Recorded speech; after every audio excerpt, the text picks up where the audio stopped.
What's up, guys? It's NQ Chris here with, I believe this is daily recap number 35. Let me check just to make sure. 35. We're gonna go over April 2nd's day. It is April 5th today. I'm gonna do April 2nd's recap within the weekly recap. So let's get straight into it. Um, I'm gonna just clear some stuff up. This power of 3 indicator I use for my 5-minute candles, just so that I know when the 5-minute candle closes. So if it needs to retrace, um I can I know when the new 5-minute candle opens up. So it's been saving me, but I'm gonna turn it off this video. I mean, for this recap, because then it's a lot of mess. Um, just straight into it. We have I believe this is a 4-hour BPR. Yeah, we have 4-hour BPR. We have session lows. I believe this is a 4-hour order block. 4-hour fair value gap that hasn't been tapped yet. Session lows. I think that's Asia. AM. Previous AM low. Then we have this 1 hour. This 1 hour. We have this other 1 hour. Session highs. Uh and that's pretty much it. We have this intermediate 30-minute. I think it's a 1 hour too. Then we have a couple of unmitigated 15s. Well, and in this point they are. This one's intermediate. So let's just get straight into it. Uh, so this is a 1 hour that it taps into in the first couple of minutes of trading. Taps into 1 hour. We're gonna delete that one. So immediately we have a Judas swing. I think it's called Patty swing. Which this one would have maybe worked, but I don't know. Like I said, I don't trade the first 15 minutes. Here it taps into a 15. Intermediate 15, sweeps that. So right here, now I'm looking for a retracement to, this was a 5-minute, I believe. Yeah, 5-minute BPR. Sweeps the 15. So now I'm targeting, now on continuation longs towards session high 1 hour. So we have session highs and 1 hour. So my draws on liquidity are pretty strong. I believe I pre-ran this. So I want to say I took a 2-minute. Yeah, so I took this 2-minute. And I think I put a limit order right below it.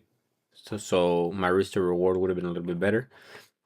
And we're targeting session highs 1 hour, break even at this high. So immediately leaves a 5-minute fair value gap. Touches break even. I'm break even at this point. Hits session highs. Hits the 1 hour. I originally had a 1 hour, but I didn't want to be too greedy. And I did get a new Apex account. And to be honest, guys, they're cheap. They're $20.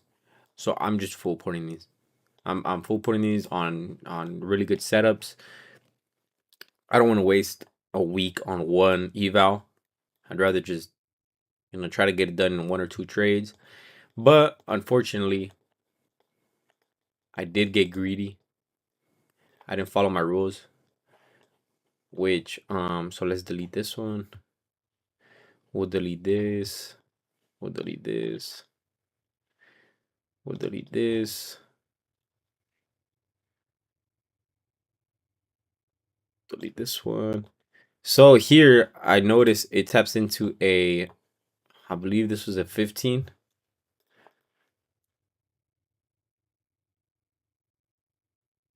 Taps into a 15.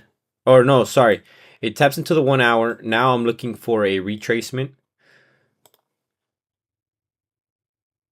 to from external to internal. So here I take the 3-minute inverse. I take the 3-minute inverse and I'm targeting. Oh, I guess I wanted this 15, but it that didn't end up working out. Or yeah, I think I wanted the 15, but I got greedy. And so right here is when I knew, like, all right, you know what? This is I'm not following my rules. I'm gonna close early. And I did take a loss of 350 on that trade, but I mean, thankfully I closed out early because I risked. So on the first trade, we got up to here at the it accidentally logged me out, but I got up to um 1.7. I don't know if I can see that. 1.7 with the with that trade, that second losing trade, we got down to 1.3. So I did take a $400 loss, and that's what I get for not following my rules. I should have just followed my rules, but the greed took over, and thankfully we were able to close out early. And Monday,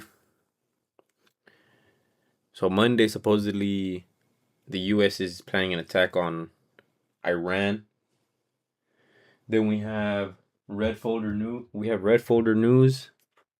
And this whole week we have red folder news every single day. So it's gonna be a wild week. I don't know if I'm gonna be trading next week. I mean Monday. But yeah, so we're $1,300 away. FX replay, we're still doing pretty good.